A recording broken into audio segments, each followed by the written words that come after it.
اینجا فابریکه تولید دیگ از طریق ذوب نمودن موادهای معدنی چویان که میشه از کاکا مسئولی از این پرسان بکنیم که به چه قسم است. کاکا سلام علیکم. و علیکم سلام. کاکا میشه خود اول معرفی بکنین؟ اسم من رولا بردگی اصفهانی از قریه سر خدیج. ولایت سمنگان. بله ولایت سمنگان. اینجا چی است، چگونه فابریکه است، میشه معلومات بدین؟ فابریکه سامانالات گروهی دیگ از قبیله هر نوع دیگ سامانالات بعضی موتر از کجا پیشگیسته میشه خارج جای پوزا پیدا نمیشه دیگه ما میارن موقع ریخت میشه. بسیار خوب بسیار خوب. ولی فعلا در کدام مرحله قرار داریم؟ مرحله یک آخری مرحله که دوان ذوب شده. آهن چویان مواد شما فعلا در کجا ذوب شدهش؟ داخلی کوره. داخلی کوره می باشه. در داخلی دیگ کلی جمع آوری شده و میکشیم دیگه. فعلا برو کیلومتر. و این در مجموع قالبای دیگ است که در این قالبا میشه که یا ریخت میکنن و دوباره در فروش میرسانن. اینا قالبایش هستن؟ بله قالبی چی هست یا؟ قالبای تیش قلبه. بله. بسیار خوب بسیار خوب. باز دهی هم ریخت میشه همینطور یک چیز تولید میشه. اول که قالب شده دو سه کاری دیگهش مونده بین این قالبا ما ریخت میکنیم. ماشاءالله. 5 دقیقه تا نمیریم بود. اینه بیگه اونمو زیر قالب است. اونو بچه که میکشه اونمو جای ریختش ماندگی هست. از امو سلاخی ها بله از داخل سلاخ با ریخت میشه. بیایم پیش بریم. مشکل یعنی زیر قالب است. نه مشکل نیست. جای ریخت است. این جای ریخت است یعنی جای بادکه چیش است. آواز انداختن. خب از اینجا مواد ذوب. بله مواد ذوب میشه. یا واکش است. نور آقا بیا. جگر جان. بند میمونم تا که مواد بیاد مواد سام به داخل.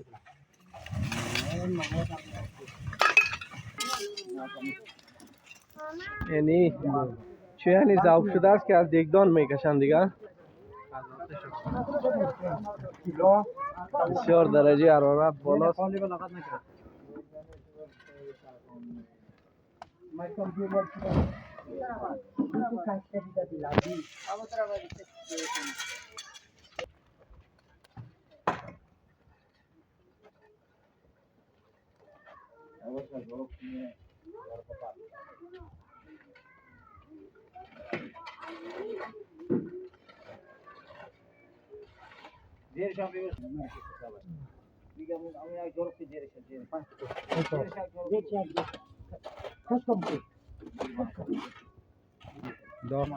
مامو تو گیفته بیسه چی میکنی شو زده؟ در حالت انداختن ذوب در داخل قالب از که استا؟ قالب دیگ. ایره بگوین که حالا فعلا چی میشه؟ چقدر است در کلانیش خوردیش؟ کلانیش فقط نمی دیگه خط مخیرات میشه فهمیدی؟ باش خواهم یک بوجه 3.5 4 سه نمی خیرات های کلان است دیگه.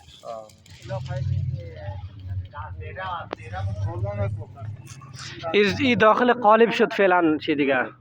بله. مواد داخل قالب انداختین. یعنی می دیگه می چوهن دیگه. قالب چی است که فعلا؟ آینده قلبه سکه. خب. به خاطر ترشال؟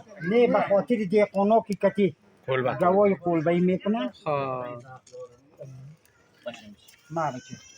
نه خلاص شد. او باقی مانده چیرکی شد. خب کاکای محترم اینا همو دیگای هست که پیشتر در قالب ریختینو؟ بله نمو دیگان فعلا وقتی شالی بریان است این طرفی قطعان زمین میره از چشمشیر شروع تا بدخشانه ماشاءالله با شمولی اولوتوالی هایش. بله اینمی شالی را دیقانا دهی بریان میکنن. بله این تاور دیگای پراپزی باز فرمایش که هر کس هر رقم بگه ما همون چیزا کاکای قندمی کار شما را که من دیدم واقعا خیلی کار سنگین است و خیلی یک کار سخت است که ایره هر کس نمیتونه پیش ببره. هر دقیقه در مقابل آتش چون نور چشم جلد کلی از در معرض خطر می باشه. چقدر از کارتان راضی هستین شما؟ چقدر بازار داره نداره؟ اینمی چی رقم است؟ بازار نداره اکن این بازار میذاشت از پدر و بابا ما میکشیم میکنیم صاحب یک چیزی میشدیم. اینمی قصد که شکر الحمدلله شکر میکشیم که میروزی ما تیر میشه دیگه. این مواد خام خود از همیشه به دست میارین یا بیرون میای براتون؟ بله مستری ها که ماشینای فرسوده را که خرابه را اونو حالا قیمت شده پاکستان میره. پاکستان سری ما بسیار 3 تن 4 تن قیمت کرده. اونو از دو ما دیگه کمیشن میتیم با دما میارم. توجه نکرده. چی رقم است ای که شما خودتان به تنهایی خودی کار را پیش میبرین؟ دولت در جریان است که امیتو یک خدمات عرضه میشه این نمیشه تولید دیگه؟ دولت جمهوری هم پیش آمده امریکایی ها را گرفته ما فیلم پر کردیم از اول قالبگیری تا آخری ریخته گرفتن قدادا خوردن دیگه کن تاوار کدام داره که نیست. چی نظر دارین اگر این دیگ صادرات می داشت در دیگه جایا در دیگه کشورها میرفت حتما در کار شما رونق می آمد؟ دمی امریکای سمید یک به نام گلوله یک چیز است از خارج میاره او پیش ما بسیار ساده و آسان است. یعنی دولتی ما کوشش نمیکنه که میره بشه دمو مردم که ما ریخت کنیم کیفیتش هم از خارج که میای از دو کده بالاتر باشه. تشکر کاکای قند. زنده باشین.